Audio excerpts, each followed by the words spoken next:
Que les forces de l'ordre fassent entrer l'accusé. Thomas Shelby.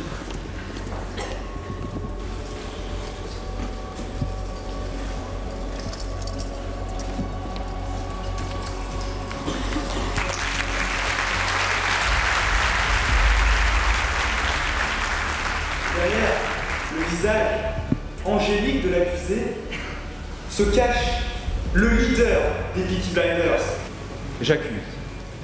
J'accuse tout d'abord Thomas Shelby d'avoir assassiné Billy Kimber. Conformément à l'article 221-3 du Code pénal, le meurtre commis avec préméditation constitue un assassinat. Mesdames, vous serez d'accord comme moi, c'est un crime d'accuser un homme aussi charismatique que Thomas Shelby. Mais, au-delà de ce fait, la qualification de recel est dénuée de tout fondement juridique. Et pourtant, le ministère public souhaite réenchérir et qualifier ce recel d'acte de terrorisme. Retenir cette qualification, c'est totalement omettre le passé d'un homme qui a servi son pays. L'affaire du viol du 36, l'affaire Benalla et bientôt l'affaire Campbell. En plus d'avoir laissé se produire la confrontation, il a provoqué l'affrontement entre Billy Kimber et Thomas Shelby. Que pensez-vous de ces faits? Malgré cette trahison, M. Campbell, un courage que je salue ici, cher Thomas, est-ce à ce moment que vous lui avez mentionné le supposé vol d'armes? Liez-vous le fait d'avoir fait pression sur Billy Kimber? La Cour a décidé, après délibération, que M.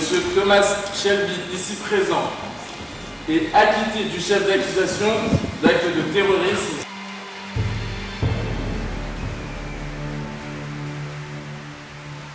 La difficulté, c'était sur le recel, parce que juridiquement, on n'avait pas tous les arguments avec nous.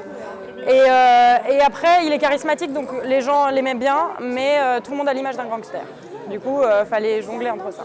Et c'est une des premières fois aussi où je prépare absolument rien, en fait.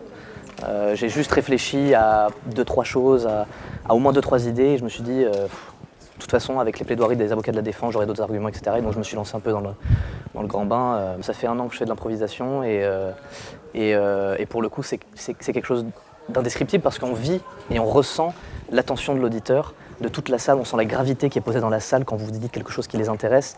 Et du coup, vous interagissez avec leur propre rythme, en fait. Et vous êtes beaucoup plus apte à marquer les temps de pause, marquer les temps forts, parce que vous leur parlez directement. Et c'est ça que j'adore, c'est une sensation incroyable. Et pour moi, c'est vraiment le summum de l'éloquence.